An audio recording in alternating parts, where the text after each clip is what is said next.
She left me 2 weeks before our wedding. The shocking truth behind my fiancée's disappearance. It all started 2 weeks ago. Just a normal morning, or so I thought. I reached across the bed like I always do, expecting to find Mia beside me. But the sheets were cold, and her side was empty. At first, I figured maybe she'd gone out for a run or had to take care of something early. Nothing unusual, but when I got up, brushed my teeth, and saw that her side of the bathroom hadn't been touched, something inside me tightened. I called her, straight to voicemail. I shot her a quick message. Hey, where are you? Woke up and you're not home. Nothing. No reply. That was the first time my chest started to feel heavy. As the day dragged on and her phone stayed off, my nerves went into overdrive. Mia always let me know where she was. Even if she was running errands or meeting someone, she'd send a quick text. By the time afternoon rolled around, I was officially freaking out. I called her parents. Her mom sounded worried, said she hadn't heard from her either. Her dad said she never mentioned any plans to go anywhere. That's when I knew this wasn't just a miscommunication. Something was off. I reached out to her friends. Radio silence. A few left me on read, which pissed me off even more. These were the same folks who used to blow up group chats and laugh through dinner parties with us. Now, not a single word. That night, I was pacing in circles in the living room, wondering if I should call the police. What if something happened to her? I barely slept. Every notification on my phone made my heart race, hoping it was her. It never was. Around 4 a.m, out of habit, I opened up Instagram. I was just scrolling aimlessly. And then I saw it. A photo popped up. Mia, right in the middle of a group of her old college friends at a bar, holding a drink, smiling like she didn't have a care in the world. My stomach dropped. I tapped the location tag. Not a local bar. It was in Spain. Spain. My fiancé, who was supposed to marry me in just 2 weeks, had flown to another country without saying a damn word. I stared at the photo, hoping maybe my eyes were playing tricks on me. But it was her, no doubt about it. I texted her again, furious. I know where you are. You better be on the next flight back or the wedding's off. I did not care if I sounded harsh. I meant every word. I poured my heart out in another message, told her how hurt and disappointed I was, but her phone stayed off. I laid in bed for hours trying to piece it all together. How did we even get to this point? Just a few days ago, we were finalizing our guest list and cake choices. Now I was alone, staring at the ceiling, wondering if any of this was even real. The next day, her parents called again. They asked if I'd heard from her. I told them everything. Her mom sounded like she was about to cry. Her dad cursed under his breath, blaming her friends. That evening, she finally called. Her voice was calm, way too calm, like nothing had happened. Hey, she said, like we were just catching up. I didn't even let her finish. Do you have any idea what you've done? I asked, voice shaking. You disappeared. I thought something happened. I was terrified. She sighed, like I was overreacting. It's not that big of a deal, she said. Not that big of a deal? I could hardly believe what I was hearing. She explained that her college friends had planned a surprise trip for months and told her just a week ago. Everything was already booked and paid for. At first, she did not want to go, supposedly, but they talked her into it and she didn't want to waste their money. I asked, "Why didn't you just tell me?" "Because I knew you'd overreact," she said. "I deserved a break. I haven't been on a trip with my friends in years." Overreact? I could barely find the words. I asked her, "What about our wedding? Did that even cross your mind?" She shrugged. "I'll be back before then. It's just 2 weeks. Relax." Relax. That word hit me like a slap. If you're not on a flight home tomorrow, I told her, there's not going to be a wedding to come home to. She didn't flinch. I already told you, I'm staying. Deal with it. Then she hung up. I'm not proud of what happened next. I was shaking with anger. The thought of her laughing it up at some bar while I was here, thinking she was missing or worse. I could not let it go. That night, I made a decision. I was done. I was calling off the wedding. If she wanted to party, fine. She could party all she wanted, but not with me waiting on the other side. When I got back to my parents' place, I thought maybe I'd feel some sort of comfort. But honestly, just thinking about facing her mom made me feel sick. So I left all her stuff packed up in the spare bedroom, shut the door, and tried to pretend it wasn't there. Out of sight, out of mind, right? But the messages kept coming. Friends, family, people I barely spoke to, all asking what happened. Some of them were kind, offering support.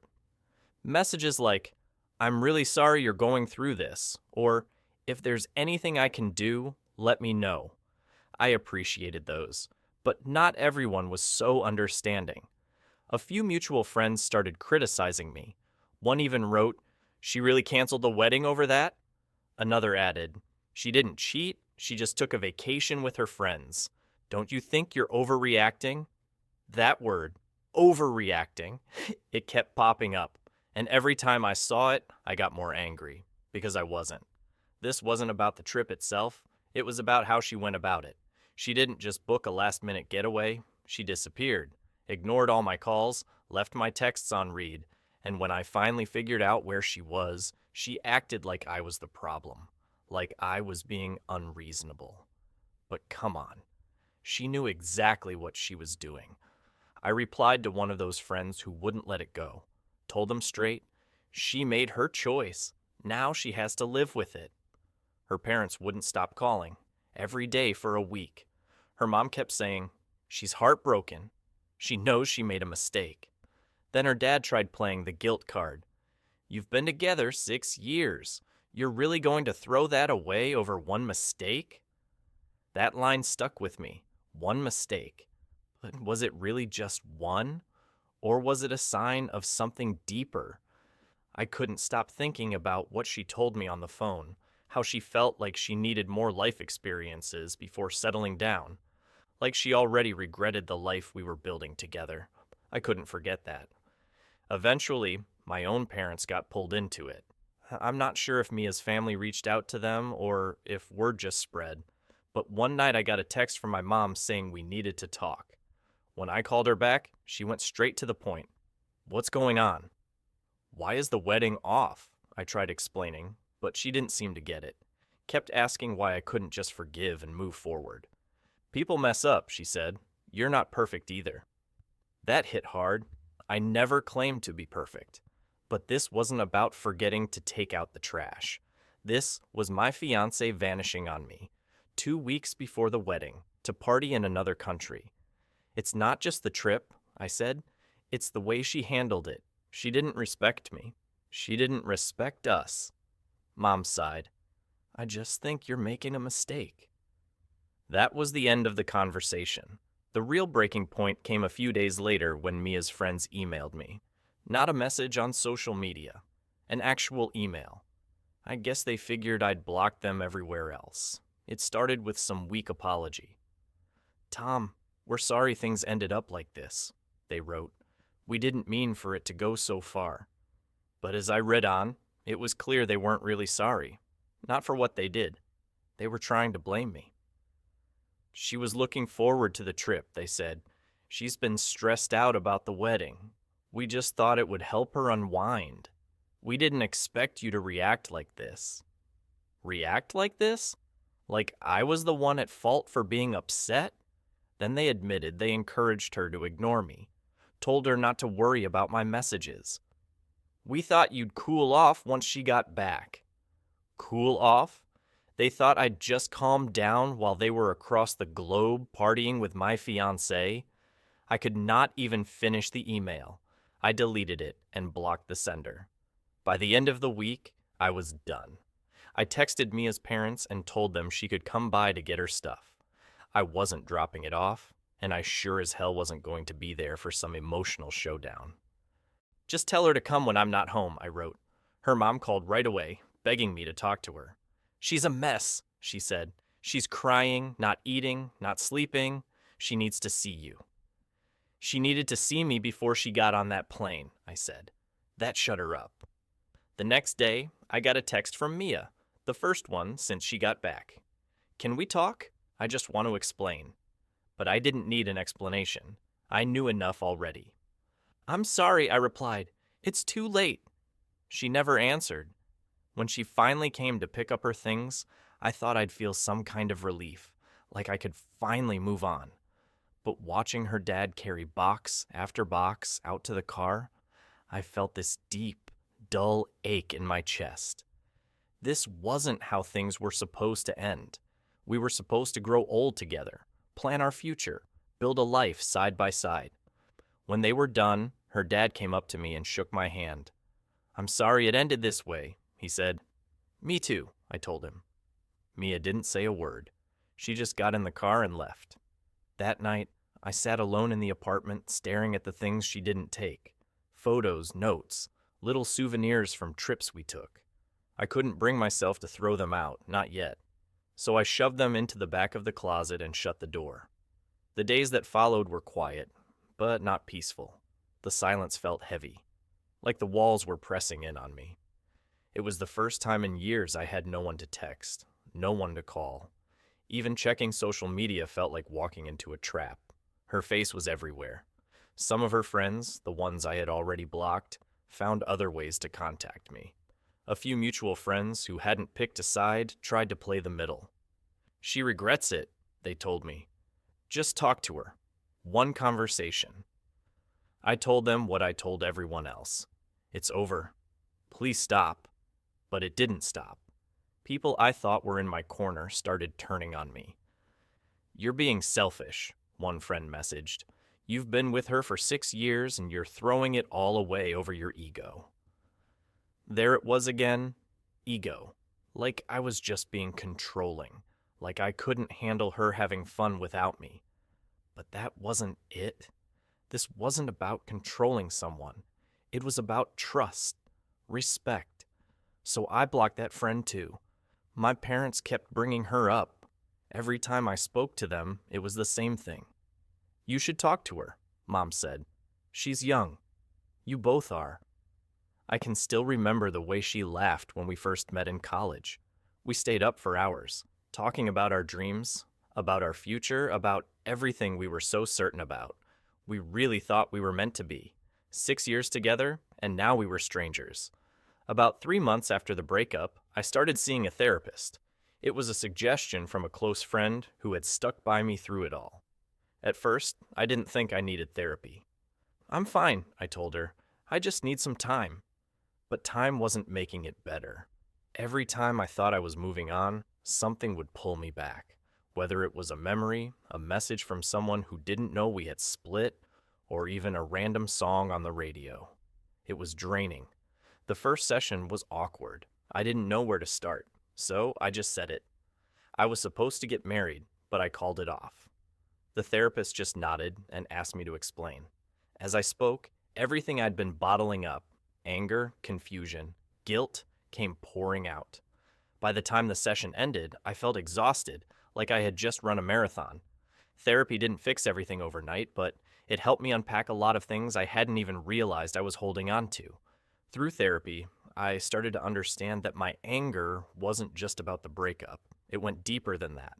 Mia's way of handling things made me realize how differently we viewed our relationship. To me, marriage was supposed to be a partnership.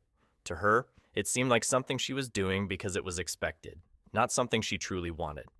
The therapist asked me a question that stuck with me. "If this hadn't happened, do you think you would have noticed these differences later?" I thought about that question a lot. Maybe we would have gone through with the wedding and spent years together, only to realize we weren't on the same page. Maybe it was better that it ended when it did, even though it hurt like crazy. I started focusing more on myself. I wasn't just hitting the gym anymore. I was setting new goals. I started running in the mornings, something I'd never done before. I even signed up for a cooking class because I was tired of living off takeout. Work became a safe place for me. I buried myself in projects, volunteered for extra tasks, and eventually got a small promotion. After a few months, my coworkers joked that I was becoming a workaholic, but I didn't mind. It was better than sitting around at home feeling sorry for myself. About 6 months after the breakup, Mia sent me a text. It was short, just saying, "I hope you're doing well."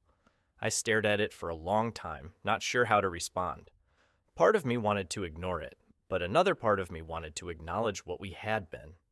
In the end, I replied, "I am. I hope you're doing well, too." She didn't respond, and honestly, I was okay with that. My parents and I were still barely speaking. They had been so caught up in the idea of me and Mia being the perfect couple that they couldn't see how toxic things had become toward the end. Every time I tried to explain, they brushed it off, telling me I was being stubborn or dramatic. It hurt, but I realized I couldn't keep chasing their approval.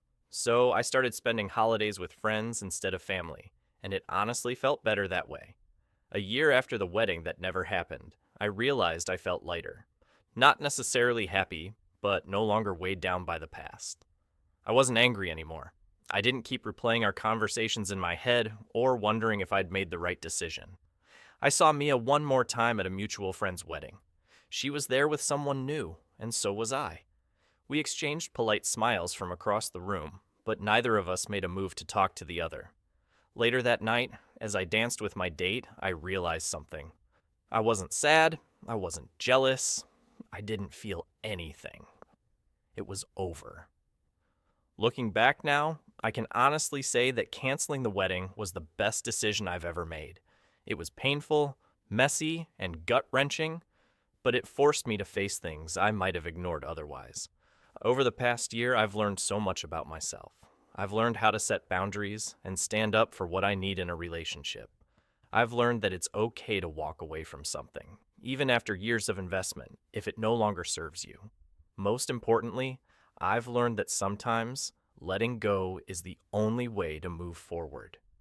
"She's not too young to know how to communicate," I snapped. Then my dad chimed in. "You have to look at the big picture. Are you really throwing away 6 years over one fight?" "It wasn't a fight," I told them.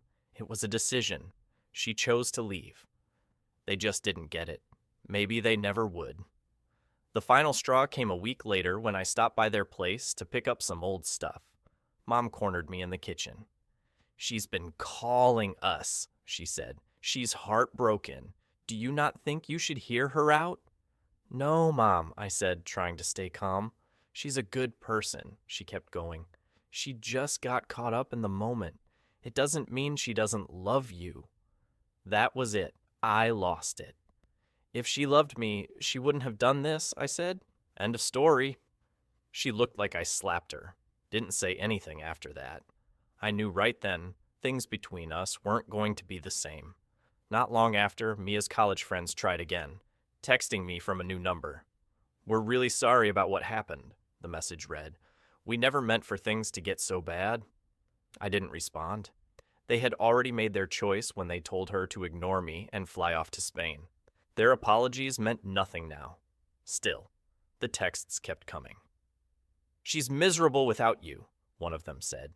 "She's willing to do anything to fix this. Please talk to her." I blocked the number.